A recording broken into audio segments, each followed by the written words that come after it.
Kështu, me drejt e theksuat që pas shumë, po e them, përpjekjeve në zbatim të deklaratës së datës 2 maj, pra deklaratës për persona zhdukur, pas shumë përpjekjeve në mënyrë veçantë nga ana e delegacionit të Republikës së Kosovës, gjithsesi institucionet të Republikës së Kosovës, është shumë e rëndësishme që qysh fillim të viti, pra përgatësisht me dikon 22 janar,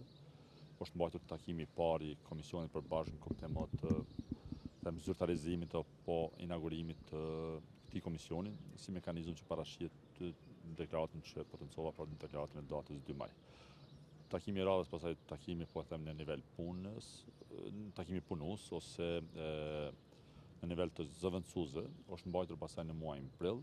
dhe sigurisht edhe në zbatim të deklaratës ose në adresim të zotimeve që derivojnë nga deklarata e përbashkët, i kemi theksuar në vazhdimsi kërkesat cilat janë prezantuara gjatë këtij takimi, por edhe në vazhdimsi gjatë gjitha takimeve dialoguese, edhe në nivelin dialogut në Bruxelles, po edhe në nivelet të dialogut apo takimeve në kuadër të mekanizmave tjerë ekzistues, qoftë grupit rajonal për persona zhdukur apo edhe grupit punues që funksionon nga viti 2004. Dhe pashmangshëm, po e them këtë rast ose nëse mund të përmbledh, janë dy kërkesa kyçe. E para është gjithsesi kërkesa për çastë plot në arkivat e institucioneve të Serbisë, mbi gjitha këtë rast arkivave të ish-ushtrisë jugoslave, duke theksuar ose duke vënë me theks veçantë apo me prioritet kërkesën e kryetarit të delegacionit të Republikës së Kosovës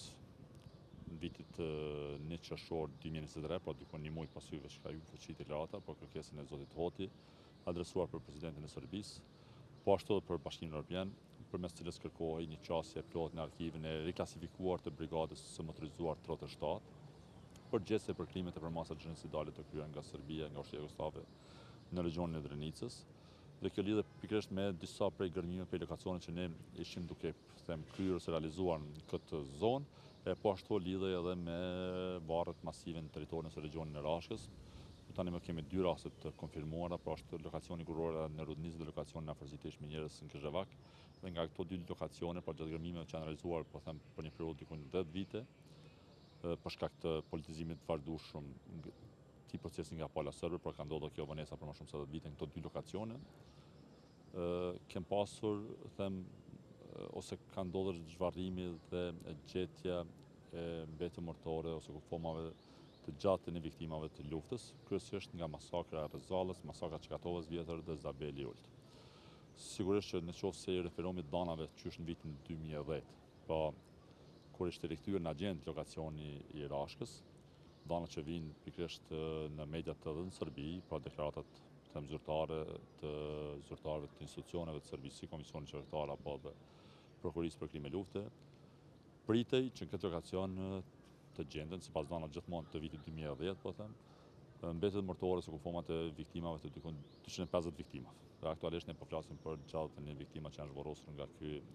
region. Pra rrjedhimisht i bie që ka edhe një sër lokacionesh zonash këtë zonë ose këtë hapësirë. Prandaj edhe ky region mbetet gjithsesi me shumë prioritet ose pjesë e agjendës. Dhe krahas kërkesës për çasje plot në arkivat e institucioneve të Serbisë, sigurisht mbetet edhe kërkesa për rikthim sa më parë në lokacione tani mund të shënuara në territorin e Serbisë. Kur them rikthim, këtë rast po i referohem lokacione të cilat janë iniciuar, por mesat gërmime ose vlerësime nuk kanë përfunduar ende. Në veçantë lokacione si në regionin e Rashkës dhe në regionin e Novi Pazarit, apo dhe rikthim apo fillim të gërmimeve në lokacione tani më të shënuara për cilat ende nuk ka pasur asnjë vlerësim deri më tani. Pashmangshëm, kur jemi te lokacionet, një prej rasteve me prioritet veçantë, që është pjesë e agjendës në vazhdimsi gjatë këtyre viteve të fundit, mbetet lokacioni i varrit masiv në Batanicë, përkundër gërmimeve të realizuar gjatë vitit 2001-2002 dhe zhvarrimeve të më shumë se 700 viktimave të luftës në Kosovë, bazë të gjitha danave të shqyrtuara hollësisht, të analizuara bashkë edhe me partnerë ndërkombëtar që janë pjesë të këtij procesi, në veçantë këtë rast me Komitetin Ndërkombëtar të Kushtikues, bazë edhe pamjeve satelitore të cilat kemi siguruar, kemi konkluduar që në këtë zonë, ose në këtë lokacion, ose në këtë hapësirë, pra në Batanicë, vazhdon të jetë edhe varri masiv me mbetje mortore të minimum ose të paktën 58 viktimave, po përdor gjithmonë me kujdes të shprehet minimum ose të paktën ose rezultat për shkak të familjarëve. Megjithatë, këto janë statistikat të cilat ne kemi prezantuar edhe gjatë takimeve paraprake, qoftë po them takimet në nivel të dialogut në Bruxelles, apo edhe takimet në kuadër të mekanizmave të tjerë ekzistues të dialogut, si grupi punues për persona zhdukur, apo edhe grupi rajonal për persona zhdukur. Kur jemi te këto dy mekanizma të tjerë, ne kemi pasur një takim në muajin shkurt të grupit rajonal për persona zhdukur, ndërsa për të grupit punues, pra me ndërmjetësim e Komitetit Ndërkombëtar të Kushtikues, Kemi qenë gatshëm që takimin ta mbajmë muajin mars në Prishtinë. Megjithatë ka qenë Pala Sorveç ka refuzuar pjesëmarrjen në këtë takim, ashtu siç ka qenë Pala Sorveç ka refuzuar edhe mundësinë e mbajtjes në takimin në nivel të ekspertëve mjekërigjor mes të dy delegacioneve për diskutuar pastaj edhe planin tjetër të punës dhe dinamikën që duhet përcjell këtë proces. Kur jemi të dinamika në proces, Republika e Kosovës edhe gjatë vitit 2026 do të vazhdojë të jetë shembull në rajon dhe mëngjer për adresimin të trajtimit të çdo informati që mund të kontribuojë në zgjidhjen e çdo rasti të personave të zhdukur. Gjatë këtyre 6 muajve kemi të paktën diku 14 lokacione, të cilat janë adresuar në kuptim kërkimit vlerësues, 13 për cilave lidhen, po e them direkt me procesin e ndryshimit të fatit dhe vendosjes personave të zhdukur. Sigurisht jo gjitha lokacionet kanë adresuar me gjetje dhe zhvarrosën mbetëmortore, megjithatë nga këto 13 lokacione po flasim për të paktën ose minimumi që janë zhvarrosur ose gjetur mbetëmortore të 10 individëve. Sigurisht që pasi të përfundojnë gjitha procedurat e ekzaminimit nga kolegët e Institutit Mjekësisë Ligjore, në kuptim edhe të identifikimit përmes analizës së ADN-s, do të përcaktohet numri i individëve ose viktimave të zhvarrosura dhe sigurisht pastaj që mbetet si hapi i parë njoftimi i familjeve, gjithmonë përpjekjet vazhdueshme institucionale të respektimit një drejtë elementare të familjes, siç është drejta për ditë fatin dhe vendosjen me të dashurit të tyre. Ka edhe një sër lokacionesh në cilat janë duke u trajtuar vazhdimsi, qoftë kuptimin e ndjekjes procedura bashkë me kolegët e drejtorisë për policisë për hetimin e krimeve të luftës, këtë rast kuptimin e sigurimit të urtë nga gjykata kompetente, ose përmes departamentit për krimin e luftës në kuadër të prokurorisë, apo edhe në kuptimin e shqyrtimit ose analizimit të çdo dane, çdo informate, me që mos të harrojmë se me anë territorit të Republikës së Kosovës kemi diku deri në 2700 lokacione të adresuara në kuptim kërkimit vlerësues. Pra, i bie pa dash asnjëherë që këtë proces me interpretuar terma statistikor, po i bie këto 19000 km2, i bie gati çdo 4 km kemi një lokacion. Që rrjedhimisht çdo informat që po e pranojmë pashmang shumë mund të lidhet me një lokacion që është trajtuar gjatë viteve paraprake qoftë nga institucionet e Republikës së Kosovës apo edhe nga mekanizmat ndërkombëtar që kanë pas mandat në këtë proces. Dhe kjo merr pak më shumë kohë në kuptimin e shqyrtimit të danave bashkë me kolegët e drejtorisë policisë për hetimin e krimeve të luftës dhe kolegët e Institutit Mjekësisë Ligjore, megjithatë në momentin që ka bazë për të proceduar matutje, sigurisht ndjeket gjitha procedurat dhe në çdo rast do trajtohet gjithsesi me prioritetin e duhur, po edhe profesionalizmin kuptohet kuptim të qasjes nga ana ekspert mjekëligjore dhe nga institucionet tjera që janë pjesë e këtij procesi. Lokacioni i fundit që është trajtuar ose është bërë përpjekje të trajtohet gjatë këtyre 2 viteve të fundit në territorin e Serbisë ka qenë lokacioni në afërsitë të deponisë së mbetërinave në Kozhle. Vetë lokacioni ka qenë shumë sfidues dhe nëse i shqyrtojmë ose i shikojmë deklaratat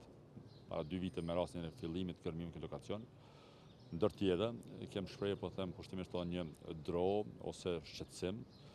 Dhe kërkesa jonë ka qenë që lokacioni në Kozhë mos jetë një kopje e keqe lokacioneve ose përvojë që kemi pas në Rudnicë të Rashkës, që përmend diku 5 vite deri në konkretizimin ose lokalizimin e varrit masiv, apo edhe lokacioni në Kishëvak të Rashkës që po ashtu ka marrë 4 deri në 5 vite. Dhe rrjedhimisht ose fatkeqësisht e njëjta histori po përcjell lokacionin Kozhë, edhe lokacione të tjera tani të shënuar në territorin e Serbisë. Pra, këtë vit ne ende kemi them njoftim ose ftesë për dërgu ekipin e kolegëve të Institutit Mjekësisë Ligjore për përcjell gërmimin të këtë lokacion, apo as më pak të kemi një datë për mundësinë e fillimit apo për mundësinë e vazhdimit të gërmimit në lokacone të tjera, në mënyrë veçantë këtë rast siç e potencova lokacionin e Batanicme, që është një prej rasteve më prioritare që po adresojmë vazhdimsi në kërkesat tona. Por gjithmonë lokacionet e territorit të Serbisë kanë qenë sfidë. Prandaj pashmang shumë ka qenë më së nevojshme dhe jemi koordinim vazhdueshëm me partnerë ndërkombëtar, me shpërvoja ka treguar që vetëm një presion më të madh bashkisë ndërkombëtare ndaj Serbisë mund të ketë po e përdor me shumë kujdes fjalën progres ose rezultat në këtë proces. Deri më tani kemi 5 varre masive në territorin e Serbisë të konfirmuara. Janë 3 raste ose varret e para masive në vitet e para pas luftës, pra kohën e qeverisë Xhinxhiç, që lidhej pastaj edhe me një presion nga Tribunali i Hagës, po flasim për vitin 2001-2002, dhe kemi këtu 2 lokacione të fundmi, pra edhe Rudnicën dhe Kishëvakun, që lokalizimi i varrit masiv është bërë i mundur vetëm me përkrahjen e bashkisë ndërkombëtare në kuptim të ofrimit të pamjeve statutare, mbi bazën e cilat pastaj është arritur të saksohet lokacioni i varrit masiv. Kur jemi te lokacionet e para varreza masive në territorin e Serbisë, pra gjatë vitit 2001-2002, do të merret të fiksuar një fakt, po e them merret të fiksuar që kemi përmend vazhdimsi. Në atë kohë, në qeverinë Xhinxhiç, qeveria e Serbisë pa themeluar një grup punues kuadër Ministrisë së Brendshme për të adresuar krimet e luftës. Dhe çush në atë kohë është potencuar lista për dikun 16 varre masive në territorin e Serbisë. Tash ne deri më tani kemi 5 varre të konfirmuara. Listën nuk e kemi parë, prandaj nuk e dimë nëse këto 5 varre janë pjesë e asaj liste për 16. Nëse janë, atëherë kemi 19 varre masive në territorin e Serbisë. Nëse nuk janë, atëherë kemi edhe 16 varre masive në territorin e Serbisë. Por rrjedhimisht ka një sër lokacione që janë pjesë e agjendës. e potencuar mundësinë për të rikthyer në Batanicë, potencuar një lokacion në regionin e Rashës dhe regionin e Novi Pazarit, deri tek lokacione si miniera në Shtavall apo këtë pjesën që lidhet me minierën në afërsi të Borrit të Derit, të lokacione tjera si Mashkatica, Surdelica dhe gjitha këto që janë pjesë e agjendës në kuptim të adresimit si kërkesa zyrtare në vazhdimsi, kuptim të prezantimit edhe gjatë takimit me gjithë partnerët ndërkombëtar dhe prandaj thash që janë dy prioritete në këtë rast. Qasjen e danat në arkivat dhe lejimi i gërmimeve në lokacionin e teritorit të servisit.